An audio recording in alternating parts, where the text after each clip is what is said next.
Hey there, friends. I'm going to share with you now the Polar Express.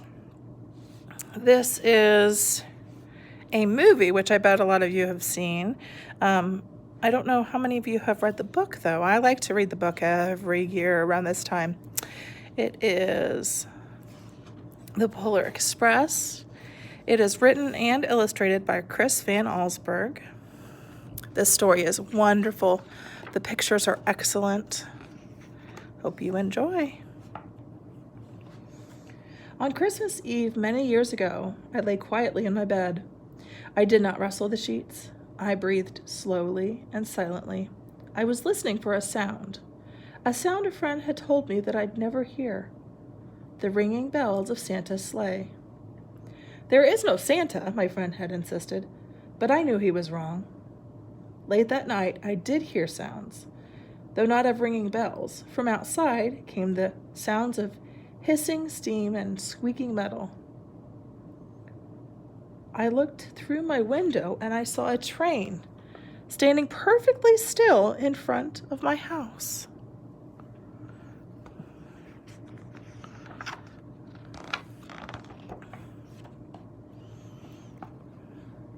It was wrapped in an apron of steam. Snowflakes fell lightly around it. A conductor stood at the open door of one of the cars. He took a large pocket watch from his vest, and then he looked up at my window. I put on my slippers and robe and tiptoed downstairs and out the door. "All aboard!" the conductor cried out. I ran up to him. "Well," he said, "are you coming?" "Where?" I asked. "Why, to the North Pole, of course," was his answer. "This is the Polar Express." I took his outstretched hand, and he pulled me aboard.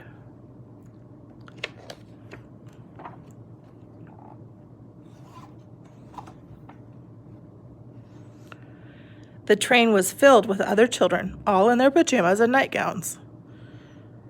We sang Christmas carols and ate candies with nougat centers as white as snow. We drank hot cocoa as thick and rich as melted chocolate bars. Outside, the lights of towns and villages flickered in the distance as the Polar Express raced northward. Soon there were no more lights to be seen. We traveled through cold, dark forests where lean wolves roamed and white-tailed rabbits hid from our train as it thundered through the quiet wilderness.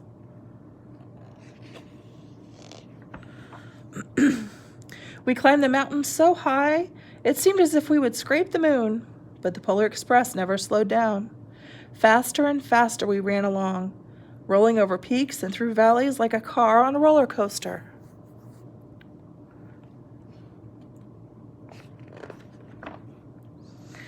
The mountains turned into hills, and the hills to snow-covered plains.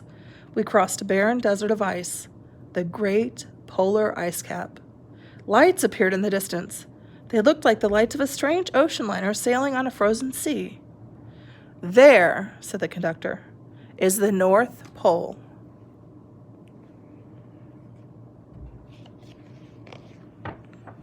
The North Pole.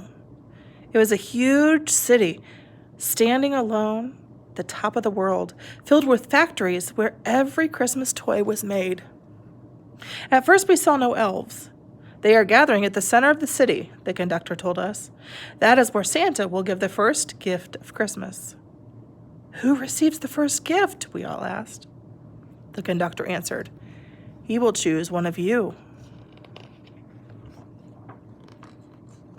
"Look!" shouted one of the children. "The elves!" Outside, we saw hundreds of elves. As our train drew closer to the center of the North Pole, we slowed to a crawl. So crowded were the streets with Santa's helpers. When the Polar Express could go no farther, we stopped, and the conductor led us outside. We pressed through the crowd to the edge of a large open circle. In front of us stood Santa's sleigh. The reindeer were excited. They pranced and paced, ringing the silver bells that hung from their harnesses. It was a magical sound like nothing I'd ever heard. Across the circle, the elves moved apart, and Santa Claus appeared. The elves cheered wildly. He marched over to us and, pointing to me, said, Let's have this fellow here. He jumped into his sleigh. The conductor handed me up.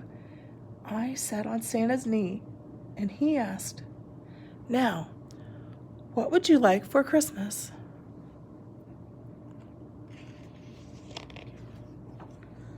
I knew I could have any gift I could imagine, but the thing I wanted most for Christmas was not inside Santa's giant bag. What I wanted more than anything was one silver bell from Santa's sleigh. When I asked, Santa smiled. Then he gave me a hug and told an elf to cut a bell from a reindeer's harness. The elf tossed it up to Santa.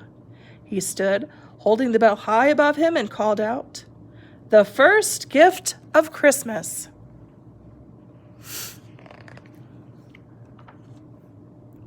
A clock struck midnight, and the elves roared their approval.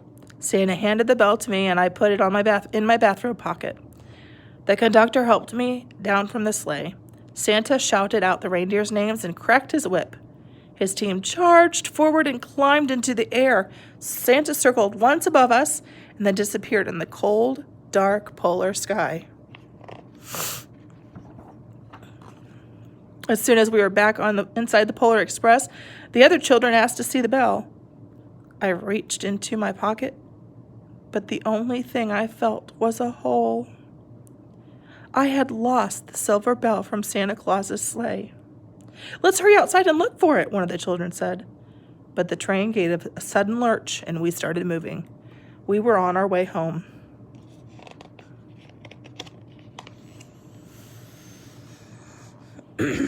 It broke my heart to lose the bell. When the train reached the house, I sadly left the other children. I stood at my doorway and waved goodbye. The conductor said something from the moving train, but I couldn't hear him. "What?" I yelled out. He cupped his hands around his mouth. "Merry Christmas!" he shouted. The Polar Express let out a loud blast from his whistle and sped away.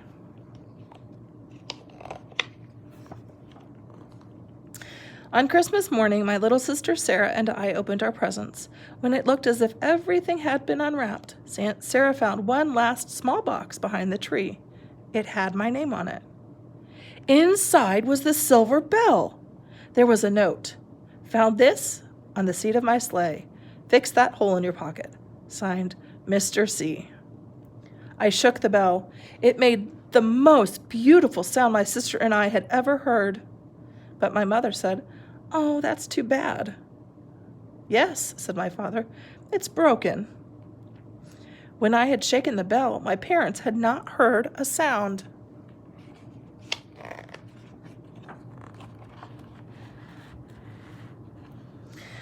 At one time, most of my friends could hear the bell, but as years passed, it fell silent for all of them. Even Sarah found one Christmas that she could no longer hear its sweet sound. Though I've grown old, the bell still rings for me, as it does for all who truly believe.